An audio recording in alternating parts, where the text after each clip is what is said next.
रहमदिल बत्तख और शरीर कौवा। किसी मुल्क में एक खूबसूरत बाग था। यह बाग खूबसूरत रंग बिरंगे फूलों से भरा हुआ था। इस बाग की एक खास बात यह थी कि यहाँ रहने वाले परिंदों ने अपने बहुत अच्छे अच्छे घर बनाए हुए थे। हर परिंदे की कोशिश थी कि इसका घर सबसे ज्यादा प्यारा नजर आए।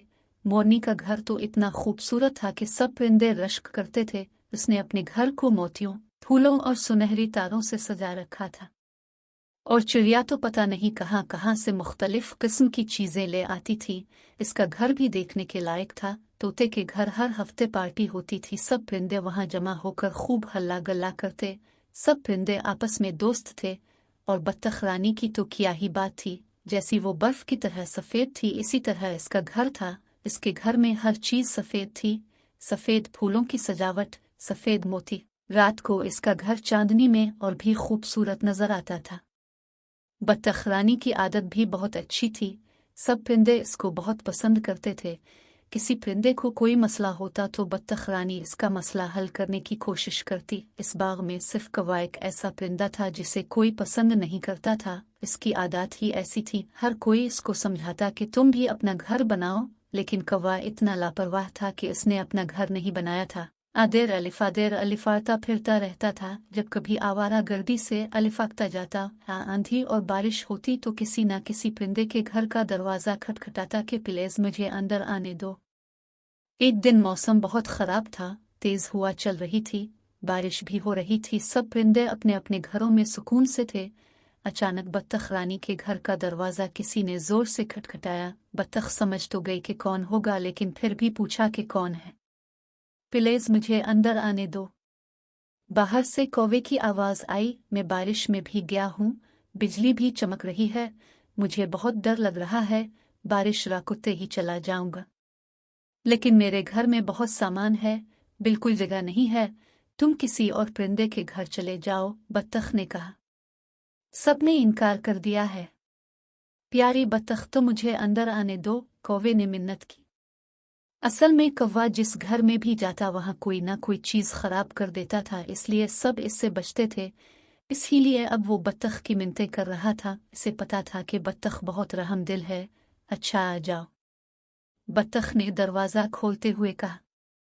लेकिन मेरी कोई चीज खराब न करना। मेरे ड्राइंग रूम के कालीन पर सो जाओ और डाइनिंग टेबल पर रखी चीजों को हाथ न लगाना। इस पर मैंने खाने का सामान रखा है, क्योंकि कल मेरी सालगिरह है, सब परिंदे आएंगे। तुम फिक्र ना करो प्यारी बत्तख, कौवे ने कहा, मैं किसी चीज को हाथ नहीं लगाऊंगा। अच्छा ठीक है, शब बखैर, अब सो जाओ, बत्तख ने कहा और अपने सोने के कमरे में चली गई। सुबह जब बत्तख की आंख खुली तो वो बहुत खुश थी। उसने अपने कमरे की खिड़की से देखा, मौसम बहुत खुशगवार था। गुज़िश्ता रोज की बारिश के बाद सारा बाग निखरा निखरा लग रहा था। आज सालगिरह की तकरीब का बहुत मजा आएगा। सब परिंदे गाने गाएंगे और मजे के खाने खाएंगे। बत्तख ने सोचा और ड्राइंग रूम की तरफ बड़ी ताकत कौवे को जगाए, लेकिन ये किया। कौवा सब कुछ खाकर और खराब करने के बाद अलिफार चुका था। बत्तख बेचारी बहुत परेशान हो गई कि अब क्या करे। इसके मेहमान आने वाले थे। इसकी सालगिरह का मजा खराब हो चुका था। वो बैठकर रोने लगी। इतने में इसके मेहमान परिंदे आ गए। वो गिफ्ट भी लाए थे और खुशी से गाने गा रहे थे। प्यारी बत्तख, केक काटो, तुम्हारा केक मजे का होता है, मोरनी ने कहा। लेकिन बत्तख आदास बैठी थी। जब परिंदों को बत्तख की आदास की वजह मालूम हुई तो उन्हें कौवे पर बहुत गुस्सा आया और उन्होंने कौवे से बाइकआउट का फैसला किया कि आइंदा इसे बाग में दाखिल नहीं होने दिया जाएगा। फिर सब परिंदों ने मिलकर बत्तख की सालगिरह की तकरीब का इंतजाम किया। मोरनी बहुत सलीकामंद थी।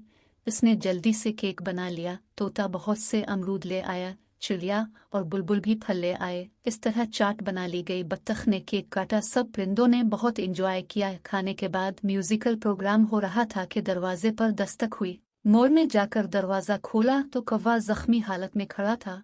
उसके पर टूट चुके थे, वो रो रहा था। बत्तख से मुआफी मांगना चाहता था। उसने बताया कि जब वो बत्तख की चीजें खाकर आया तो इस पर एक उकाब ने हमला कर दिया। वो मुकाबला नहीं कर सका और नीचे गिर गया, जहां एक बली ने पर नोच लिए। बहुत मुश्किल से जान बचाकर यहाँ तक पहुंचा। सच है, बुराई का बदला जरूर मिलता है। बत्तख ने कौवे की हालत देखकर सब परिंदों के मशवरे से उसे मुआफ कर दिया।